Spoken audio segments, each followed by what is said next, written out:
Christians then believe that an evil power has made himself for the present the prince of this world. And of course that raises problems. Is this state of affairs in accordance with God's will or not? If it is, he is a strange God, you will say. And if it is not, how can anything happen contrary to the will of a being with absolute power?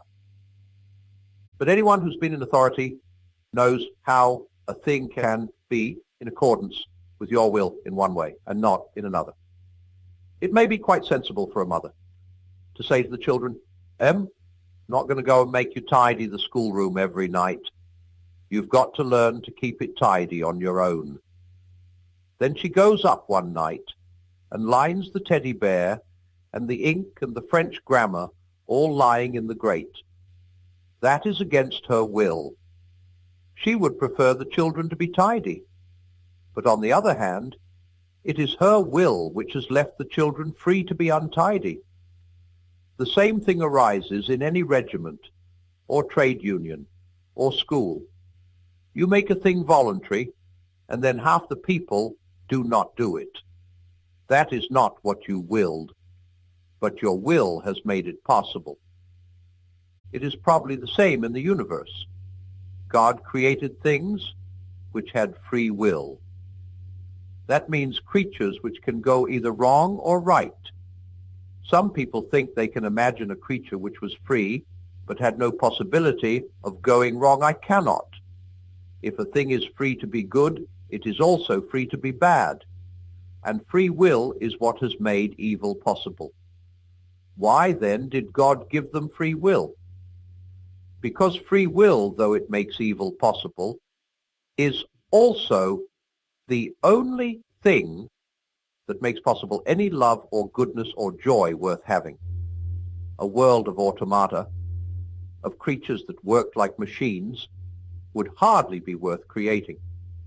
The happiness which God designs for his higher creatures is the happiness of being freely, voluntarily united to him and to each other in an ecstasy of love and delight, compared with which the most rapturous love between a man and a woman on this earth is mere milk and water. And for that, they must be free. Of course, God knew what would happen if they used their freedom the wrong way. Apparently, he thought it worth the risk. Perhaps we feel inclined to disagree with him. But there is a difficulty about disagreeing with God. He is the source from which all your reasoning power comes. You could not be right, and he wrong any more than a stream can rise higher than its own source. When you are arguing against him, you are arguing against the very power that makes you able to argue at all. It is like cutting off the branch you are sitting on. If God thinks this state of war in the universe a price worth paying for free will, that is, for making a live world in which creatures can do real good or harm, and something of real importance can happen, instead of a toy world which only moves when he pulls the strings, then we may take it is worth paying. When we have understood about free will, we shall see how silly it is to ask. As somebody once asked me, why did God make a creature of such rotten stuff that it went wrong? The better stuff a creature is made of, the clever and stronger and freer it is, then the better it will be if it goes right. But also the worse it will be if it goes wrong. A cow cannot be very good or very bad. A dog can be both better and worse. A child, better and worse still. An ordinary man, still more so. A man of genius, still more so. A superhuman spirit hest, or worst of all. How did the dark power go wrong? Here, no doubt, we ask a question to which human beings cannot give an answer with any certainty.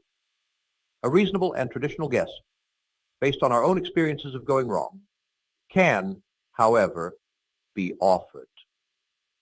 The moment you have a self at all, There is a possibility of putting yourself first, wanting to be the center, wanting to be God, in fact. That was the sin of Satan, and that was the sin he taught the human race. Some people think the fail of man had something to do with sex, but that is a mistake.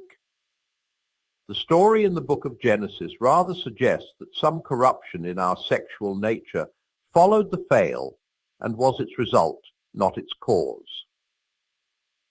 What Satan put into the heads of our remote ancestors was the idea that they could be like gods, could set up on their own as if they had created themselves, be their own masters, invent some sort of happiness for themselves outside God, apart from God. And out of that hopeless attempt has come nearly all that we call human history: money, poverty, ambition, war, prostitution, classes, empires, slavery, the long, terrible story of man trying to find something other than God which will make him happy. The reason why it can never succeed is this: God made us, invented us as a man invents an engine. A car is made to run on gasoline, and it would not run properly on anything else. Now God designed the human machine to run on himself. He himself is the fuel our spirits were designed to burn, or the food our spirits were designed to feed on. There is no other. That is why it is just no good asking God to make us happy in our own way without bothering about religion. God cannot give us a happiness and peace apart from himself, because it is not there. There is no such thing. That is the key to history.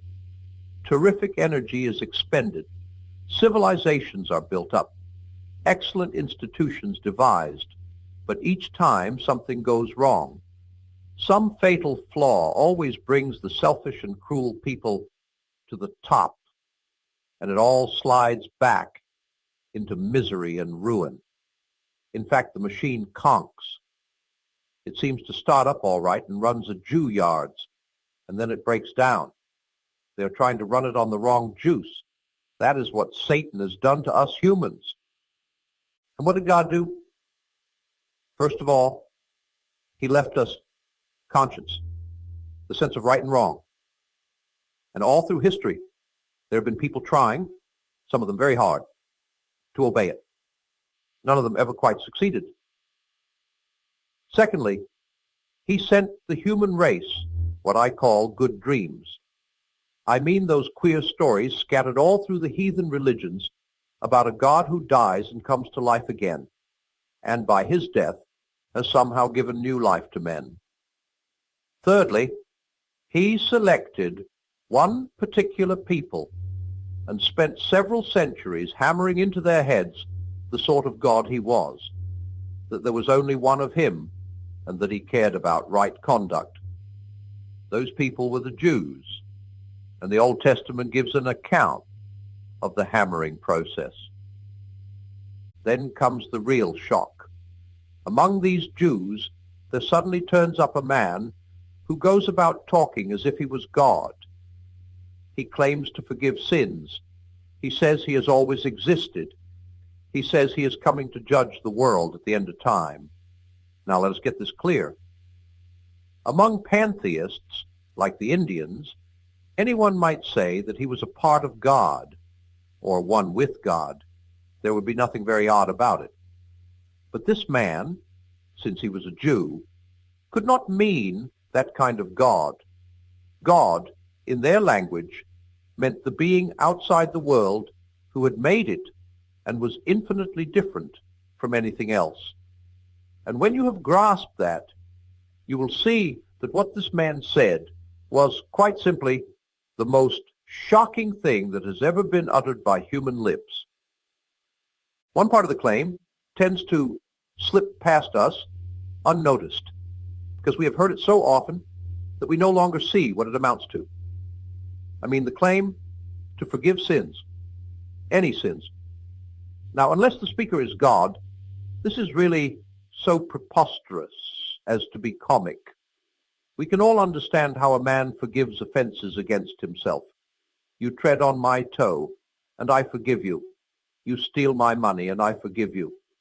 But what should we make of a man, himself unrobbed and untrodden on, who announced that he forgave you for treading on other men's toes and stealing other men's money? Asinine fatuity is the kindest description we should give of his conduct. Yet this is what Jesus did. He told people that their sins were forgiven and never waited to consult all the other people whom their sins had undoubtedly injured. He unhesitatingly behaved as if he was the party chiefly concerned, the person chiefly offended in all offenses.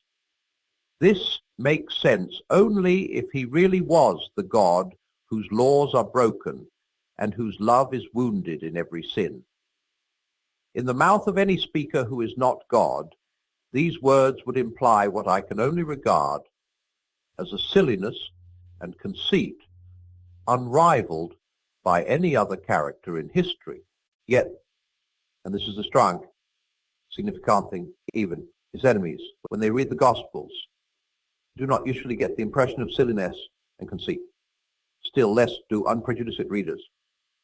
Christ says that he is humble and meek, and we believe him, not noticing that if he were merely a man, humility and meekness are the very last characteristics we could attribute to some of his sayings.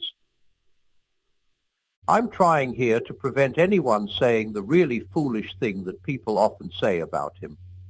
I'm ready to accept Jesus as a great moral teacher, but I don't accept his claim to be God. That is the one thing we must not say. A man who was merely a man and said the sort of things Jesus said would not be a great moral teacher.